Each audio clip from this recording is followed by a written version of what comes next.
how you should prepare at home and in your car for the extreme cold. The pandemic has been rough on a lot of businesses in the food service industry, but some have managed to succeed and even expand. You're about to meet 2 Joplin eateries that are doing just that, coming up. The 4 states' most watched news starts now. It's going to get dangerously cold this weekend as snow chances move into the forecast. This is KOAM News at 10. Doug Hetty joins us now with what we can expect. Hey, Chris. Yeah, I mean, it really is already dangerously cold. We've been getting colder each day this week. And look at our high today, only 15 degrees. Our average high is 50 degrees, so that's 35 degrees below that mark. And we're going to struggle to get, even into the single digits here in a couple days. We have several winter weather advisories, or just weather advisories, but we have a wind chill advisory, we have a winter storm watches, winter storm warnings in northeastern parts of Oklahoma. So, and these are going to increase during the daytime hours tomorrow as we get closer to this event and kind of pinpoint down exact amounts that we are going to have across the region. Already outside, we've been getting some light snow throughout the evening hours. This is fairly light, just kind of blowing around, but we've had a dusting, and we may get an additional dusting as we head through the overnight hours for us tonight, and then again into tomorrow. But the temperatures right now, pretty cold, 7 to about 12, 13 degrees. Then you factor in the wind, and look at our wind chills, -10 in Iola. So these are going to drop as well throughout the overnight hours tonight. That doesn't even get us into the snow part of the forecast, so we'll be talking about that here in just a little bit. All right, Doug, we'll check with you in a bit. Well, with these extreme low temperatures, it's important to be prepared if you get snowed in next week. Now, Joplin Emergency Manager Keith Stammer recommends dripping faucets to prevent pipes from freezing. He also says instead of wearing a coat, consider layering up with jackets and shirts to keep warm. Yeah, we would encourage people not to panic, not to be worried about this. We are talking about the next several days, but it's not like it's going to be a month. You should also make sure you're prepared in the car. Sheriff Grove says your winter emergency car kit should include, of course, a tank of gas, jumper cables, tow ropes, and a phone charger. You should also keep some bottled water, a first aid kit, a flashlight, and some extra gloves, hats, and warm clothes. The Carthage Humane Society needs foster homes. Workers there say there's good and bad news. Dogs are being picked up and brought out of the cold, but the Humane Society doesn't have enough room for all the animals. While they're asking for people to find alternatives like calling police, they do appreciate people taking action to potentially save these animals' lives. But when we had a couple of puppies dropped off this week, it was below 20 degrees, the wind chill factor. They were put in a very dangerous situation that we are very lucky that we didn't find them dead the next morning, froze to death. There wasn't any water, there wasn't any food, there wasn't even any bedding. Now you can call the Carthage Humane Society to offer being an animal's foster home. If no one answers, just leave a message. Large chain pharmacies across the nation start offering coronavirus vaccines at retail locations. Walmart and Sam's Club pharmacies in Missouri, Kansas, and Oklahoma are now offering COVID-19 vaccines to those who are eligible. It's part of a nationwide pharmacy partnership that puts vaccines at CVS, Walgreens, and several other chain pharmacies to bolster vaccine rollout. Walmart in Lamar is one of the 7 locations in our viewing area on the Missouri side offering vaccines, something the health department is excited to see. We work with our local hospital very well, and they're a partner of ours in so many things. Our pharmacies do a great job locally here as well, and to see Walmart involved in the game, I mean, they bring their own resources to it that others don't have. That helps everyone, so we're excited about it. The Missouri Department of Health and Senior Services says as vaccine availability increases, more retail pharmacies will start receiving doses. Walmart says eligible residents will be able to schedule appointments online once the appointments become available. Well, 2 Joplin food trucks selling completely different kinds of cuisine have managed to succeed during the pandemic and are even expanding operations to include brick and mortar locations. KOAM's Mike Mahoney spoke to the owners of Bacon Me Crazy and Ghetto Tacos to learn how they did it. The Bacon Me Crazy and Ghetto Tacos food trucks were taking a day off today because of the weather. But that doesn't mean their owners weren't busy. Both of them are preparing to open brick-and-mortar locations which will complement their popular Joplin area food trucks. And both say the main reason is because of customer loyalty and demand. We couldn't do it without the four-state area, without Joplin. I think it's the customer base that stood behind us. You know, it's been a blessing for us, and everything is all our customers. You know what I mean? And without them, we won't be where we are. The pandemic has been rough on restaurants, but running a food truck took a lot of the pressure off Bacon Me Crazy and Ghetto Tacos. I think being outdoors and people can stand far apart and you're not situated in a certain area, I think it definitely helped us and got us through that time. We had our social distance, you know what I mean? Like we set up cones and everything, or 6 feet apart, and so you know, people just came and they really follow those rules. Both of these eatery owners say offering a quality product in a safe environment was the key to surviving the pandemic and building a customer base that ultimately led to their expansions. And while other restaurants were cutting hours and trimming staffs, Ghetto Tacos and Bacon Me Crazy were moving in the opposite direction. We didn't have to cut hours. I mean, actually we brought in more people. We had to hire at least another person just to help us. In Joplin and Webb City, Mike Mahoney, KOAM News. Bacon Me Crazy expects their new Joplin location at the home of the former Eagle Drive-In to be open at the beginning of March. Ghetto Tacos is hopeful their new Webb City location will open sometime in April. Still ahead, the defense in the impeachment of former President Trump rests their case and the House managers begin facing questions. And a top U.S. health official lays out a timeline for when most Americans will be eligible for a COVID-19 vaccine. Lawyers for Donald Trump wrapped up their impeachment defense tonight, telling senators the 45th president did not incite a mob of angry supporters to attack the Capitol on January the 6th. Natalie Brand has the latest from Capitol Hill. Lawyers for former President Trump came out swinging Friday, pushing back against 2 days of arguments from House impeachment managers accusing him of inciting the January 6th attack on the Capitol. Nothing in the text could ever be construed as encouraging, condoning, or enticing unlawful activity of any kind. Mr. Trump's team sought to distance the former president from violent rioters, and the defense played video montages of Democratic lawmakers in an effort to argue they've also used heated political rhetoric. We stand up and we fight back. It is constitutional cancel culture. A number of Republican lawmakers have said a conviction is highly unlikely, something that would take 17 GOP senators joining with Democrats. I think the president's lawyers blew the House manager case out of the water.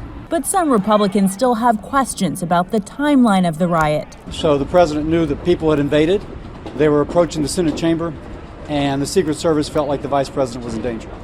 About 30 minutes later, he tweeted out another tweet negatively towards the vice president. During questioning, Mr. Trump's lawyers would not get into timeline specifics, but said the former president was not aware the former vice president was in danger.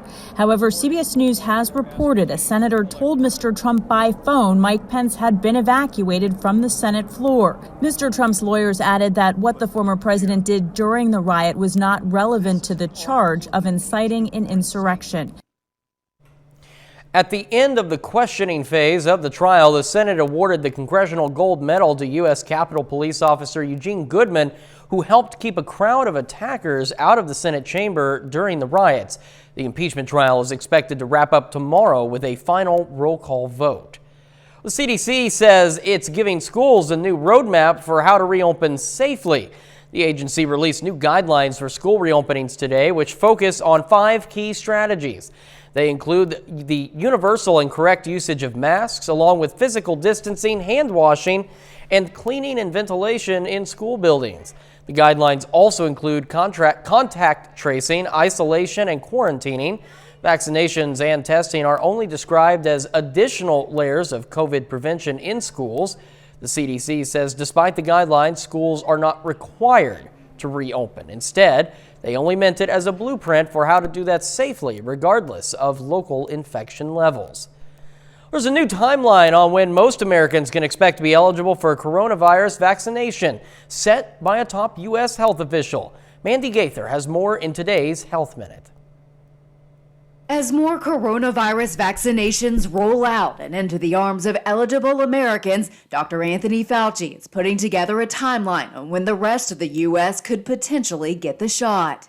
If you look at the projection, I would imagine by the time we get to April, that will be what I would call, for better wording, open season. Namely, virtually everybody and anybody in any category could start to get vaccinated. Dr. Fauci says he's fairly certain that toward the end of April, places like pharmacies, community vaccine centers, and mobile units will help pick up the pace. And not just for those in higher priority groups, but he cautions that from there, it'll take several more months to actually get everyone vaccinated. Hopefully, as we get into the middle and end of the summer, we could have accomplished the goal of what we're talking about, namely the overwhelming majority of people in this country having gotten vaccinated. As more cases of the highly contagious virus variants are confirmed in the U.S., officials say genetic sequencing needs to be stepped up. That will help the U.S. to see how quickly the mutations are spreading. Health officials say the current vaccines may be slightly less effective against the variants, but do work against them. For Health Minute, I'm Mandy Gaither. Both Pfizer and Moderna are currently looking into booster shots that would specifically target variants. Well, Doug Hetty's up next with his complete forecast, and later the 5th-ranked Pittsburgh girls look to bounce back from their 3rd loss of the season as they take on Chanute.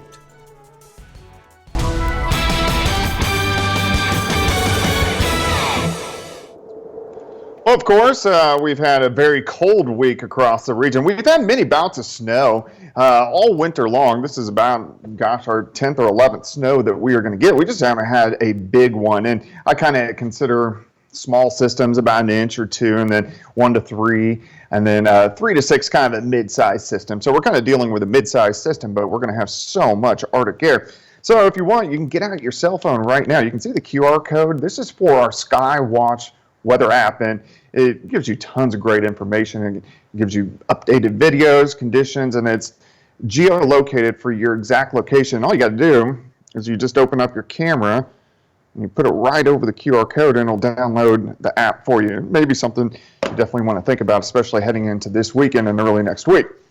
Indigo Sky Casino and Resort. Here is our tower cam. Cloudy skies. We have not seen any sunshine for 6 days. We're not going to see any, at least for the next couple days. We may get a glimpse tomorrow, but that'd be just about it.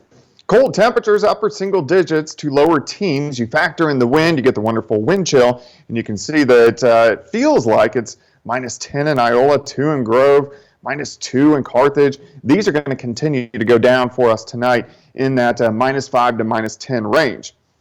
So we have wind chill advisories in effect. We have a winter storm watch on the Kansas and Arkansas side. Winter storm warning in northeastern Oklahoma.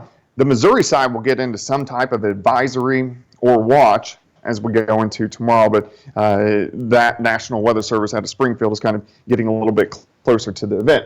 We've had light snow throughout the evening hours, not really sticking, just kind of blowing around, but we've picked up about a dusting. We're going to continue to have these light snow showers through the overnight hours tonight, and even tomorrow I think we could see a few light snow showers or even flurries. The heavier snow or more persistent snow is staying to our north.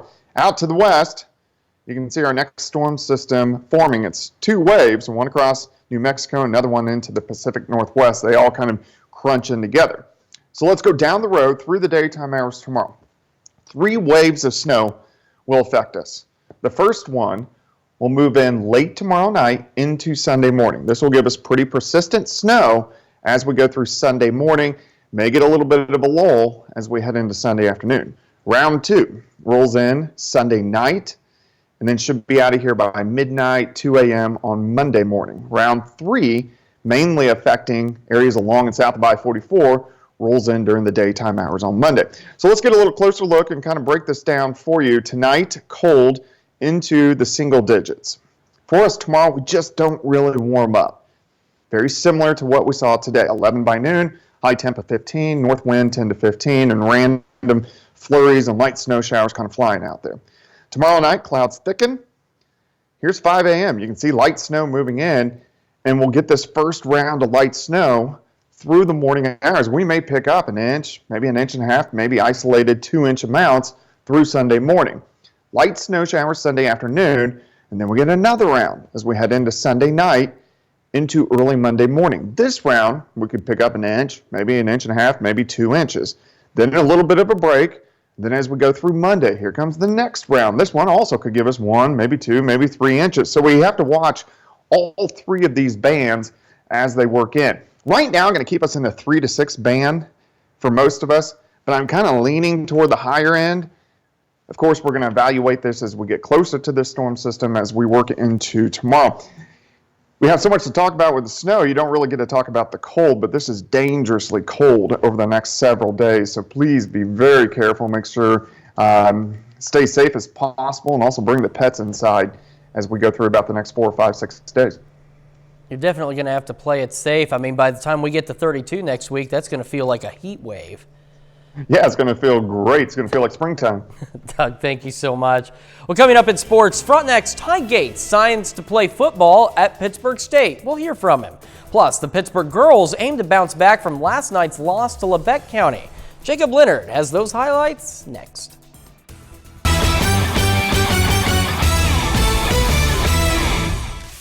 The Pittsburgh girls suffered just their 3rd loss of the season last night, falling to Labette County 50-36. With that loss, the 5th-ranked Dragons are now 10-3 overall this season. The good news is they don't have to wait long to try to bounce back. Pittsburgh at home tonight with another SEK League game against Chanute. First quarter, long pass to Madden Petty. She pulls up and buries a 3. Game high 31 tonight for Petty. Pitt opens on an 11-3 run. Second quarter, Cheyenne Hunt gets the rebound, puts it back for 2. Dragons push the lead to 12. To the third quarter now, Corey Babcock with the step-back triple. She gets the team-high 24. Comets, though, still down by 10. Then, got some history here. Petty for 3 from the right side. That bucket there puts Madden Petty over 1,000 career points. Pitt up 13 going to the 4th. Now in the 4th, Jay and Minifield gets the easy 2. Pittsburgh wins at 55-47. Madden Petty, the newest member of the 1,000-point club. As a coach, you're just happy because they're happy, and just seeing how happy she was, and we kind of kept it a secret from her. She didn't even know, and so to see the surprise on her face, that was awesome, and that's the kind of stuff you get into coaching for. To the boys' game now, Pittsburgh aims for its 4th win in 5 games. First quarter, Elijah Thornton with some quick movement in the paint. He had 11 tonight. Dragons up 4-0. Then Javon Grant pulls up, knocks it down. He had a game-high 22. Pittsburgh up 5 early in the first. Now later, Grant with a nice no-look there to Jackson Turnbull. At that point, it's 8-5 Pittsburgh. Second quarter, Chanute trying to claw back in the game. Carter Coombs drives, cuts the lead to 8. But back to Grant. He scoops it in. Dragons push the lead to 16. Now, Chanute rallies late, but Pittsburgh holds on to win 55-52. Another Frontenac Raider is joining the Pitt State football program. Ty Gates signs this afternoon to continue his career with the Gorillas next season. Now, Gates has been really good for the Raiders for a few years now, earning first-team All-State recognition. He'll play corner for Pittsburgh State, but he did it all at Frontenac. His senior year last fall, he had 230 receiving yards and 2 scores. On defense, Gates racked up 35 tackles, 1 fumble recovery, and 2 interceptions. I'm excited. I'm scared to go up to the next level and see all the big boys, but I think I'm prepared. I'm really excited and thankful for this moment. I want to become a starter my freshman year, which means I got to work and work and work for that, and really just be the best person I could be on that field. Today is the opening day of the 6th annual Gorilla Indoor Classic at Pitt State. This year's field consists of 10 teams, as well as athletes from Division I schools Cameron and Missouri State. And we start today with a few field events. Chase Dalton, first attempt in the men's weight throw, was actually his best of the day, 51 feet 10 inches. It's good for 3rd today. A women's weight throw, final throw of the day for Cameron Williams. It's her best, 51 feet 10 inches. That will get her 3rd. Rachel Malloy from Central Missouri, best mark today, sets a personal record, 56 feet 9 inches to win it. A women's high jump, Pitt State's Megan Ekman clears 5 feet 5 1/4 inches. That's the best Division II mark of the day.